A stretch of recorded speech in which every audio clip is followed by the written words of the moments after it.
à tous, ici Radicadef.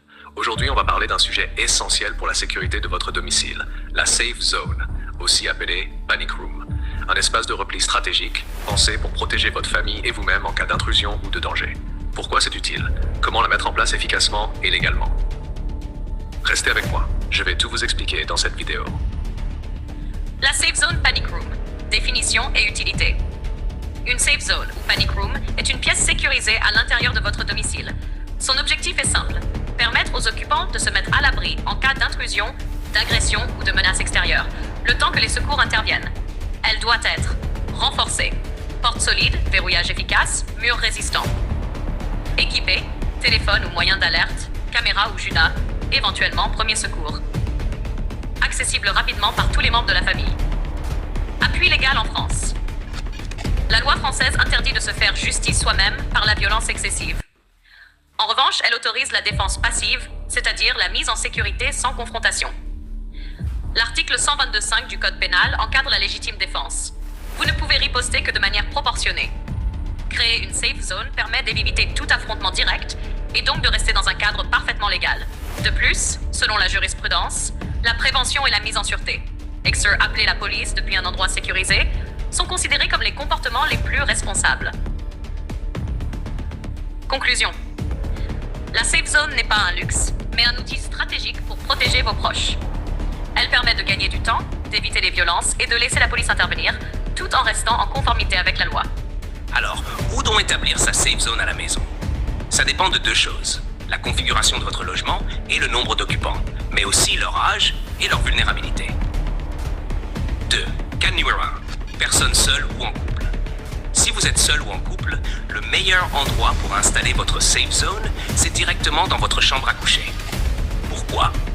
Parce que c'est l'endroit où vous êtes déjà installé la plupart du temps, notamment la nuit, moment où les intrusions se produisent le plus souvent. Vous êtes déjà dans votre zone sécurisée. Pas besoin de vous déplacer. 3 numéro 2. Famille avec enfants ou personnes fragiles. Si vous vivez avec des enfants ou des personnes vulnérables, la Safe Zone doit être établie dans la chambre de la personne la plus faible. Cela permet de la mettre en sécurité immédiatement, sans déplacement inutile. Ensuite, le reste de la famille rejoint ce point de ralliement, ce qui évite la panique et permet de se concentrer sur la sécurité de tous. 4. Cas numéro 3. Adultes en bonne condition physique et mentale. Si vous habitez avec des adultes en bonne condition physique et mentale, alors chacun doit établir sa propre safe zone dans sa chambre. Le protocole reste le même que si vous étiez seul. Chacun reste dans sa pièce, évite tout mouvement inutile et surtout, aucun contact avec l'intrus. Cette organisation limite la panique et maximise la sécurité pour tous. 5. Conclusion. En résumé, la safe zone doit être pensée selon votre situation familiale et vos habitudes. Seul, en couple, avec des personnes vulnérables ou avec des adultes autonomes, le plus important, c'est que chacun sache où aller automatiquement en cas d'intrusion. Quels objets mettre dans votre Safe Zone? 1. Introduction. Avant de parler des objets à mettre dans votre Safe Zone, parlons de comment empêcher les intrus de pénétrer votre espace sécurisé. La première arme, c'est la psychologie. Hurlez d'un ton ferme et déterminé pour vous faire remarquer par vos voisins ou passants. Utilisez des phrases claires et tranchantes. Par exemple, « Le premier qui passe cette porte va le regretter. Je n'ai rien à perdre pour protéger ma famille. La police est en route, vous serez neutralisé. » Une attitude déterminée peut parfois suffire à les faire abandonner. 2. Numéro 1. Renforcement de la porte. Votre porte doit être renforcée, mais pas besoin de vous ruiner. Ajoutez un verrou si ce n'est pas déjà le cas. Il existe des modèles simples qui ne nécessitent pas de démonter la poignée. Installez un bloc-porte en caoutchouc pour rendre l'accès presque impossible aux intrus. 3. Numéro 2. Caméra autonome. Installez une caméra autonome dans votre Safe Zone. Elle enregistrera tout ce qui se passe pendant l'intrusion et pourra servir de preuve pour la justice et votre assureur. 4. Numéro 3. Communication. Ayez un téléphone secondaire, pas cher, à touche et avec une batterie longue durée pour contacter rapidement les secours. Ajoutez un sifflet pour dissuader les intrus et attirer l'attention des voisins, passants ou forces de l'ordre à proximité. 5. Prévoyez un kit de soins, médicaments si vous suivez un traitement, trousse de premiers secours et de quoi boire et manger. Barres protéinées, nourriture pour enfants.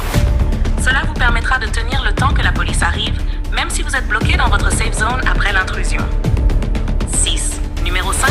Arme de défense légale et efficace. En cas de combat ou si les intrus pénètrent votre panic room, prévoyez une arme légale et efficace. Catégorie D. Pistolet CO2, balle caoutchouc, OC, bombe lacrymogène, gel OC, poignée extincteur. Catégorie C3. Flashball, balle ou gomme cogne. Ces armes servent soit à repousser, soit à neutraliser temporairement les intrus le temps que la police arrive. Avant de vous équiper, informez-vous sur la législation concernant leur détention et leur utilisation. 7. Conclusion. En résumé, votre safe zone doit combiner psychologie, renforcement physique, communication, soins et défense légale. Chaque élément joue un rôle crucial pour vous protéger, vous et votre famille, tout en restant dans un cadre légal. Voilà, c'était Radicadev pour tout ce qui concerne la mise en place et l'équipement de votre safe zone. Rappelez-vous, préparation, vigilance et légalité sont vos meilleurs alliés pour protéger votre famille. Si cette vidéo vous a été utile, abonnez-vous, activez la cloche pour ne rien rater et partagez-la avec vos proches pour qu'eux aussi puissent sécuriser leur domicile efficacement et légalement. Prenez soin de vous, restez prudents et à très vite pour la prochaine vidéo.